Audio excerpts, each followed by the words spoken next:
আপনি? তাহের ভাই মারা গেছেন, আমি আসবো না? তাহের ভাই বড় ভালো লোক ছিলেন। থামুন, আর অভিনয় করতে হবে না। তাহের ভাইয়ের হত্যাকারীদের কারা প্রোটেকশন দিচ্ছে তা আমরা জানি। কি বলছেন? বলতে চাই, সারা ঢাকা শহর জানে তরফদার পুলিশ কমিশনারকে প্রকাশ্য দিবালোকে খুন করেছে। আর আর আপনি জানেন না। তাহের ভাইয়ের লাশের সামনে এসব কথা বলা কি ঠিক হচ্ছে? হ্যাঁ, সত্য কথা বলার সময় নেই। আমরা সবাই জানি কুখ্যাত খুনি তরফদার আপনার ছত্রছায়ায় একটার পর একটা খুন করে যাচ্ছে। অথচ অথচ অথচ আপনার কারণে পুলিশ তাকে গ্রেফতার করতে পারছে না। আমার নামে মিথ্যে অপবাদ দিচ্ছেন। আমি মিথ্যা অপবাদ দিচ্ছি না, যা সত্য তাই বলছি। খুনিকে প্রশ্রয় দেওয়া মানে আপনি একজন খুনি। মুখ সামলে কথা বলবেন। কেন? এত জনগণের সামনে আপনি ভালো মানুষ সাজার চেষ্টা করছেন?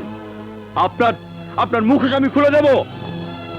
জনগণের সাথে ধোঁকা দেওয়া চলবে না, চলবে না, চলবে না। আর একটা কথা বললে আপনাকে আমি কি করবেন? মারবেন? মারুন, আমাকে মেরে প্রমাণ করুন আপনি জনগণের শত্রু। এই আলম!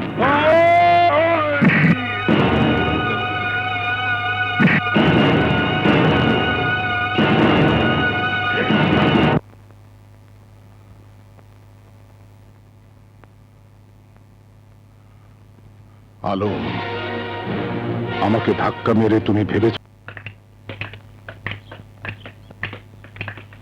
আসসালামু আলাইকুম। ওয়ালাইকুম আসসালাম।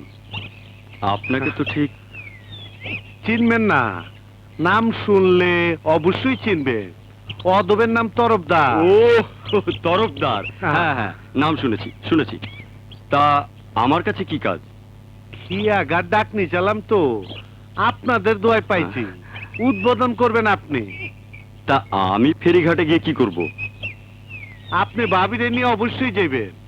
দুপুরে খাবার ব্যবস্থা করছি। না গেলে আমি খুব দুঃখ পাবো। আচ্ছা ঠিক আছে, যাব যাব যাব আসি বড় ভাই। যাব। ওয়ালাইকুম আসসালাম। আশ্চর্য মানুষ তো।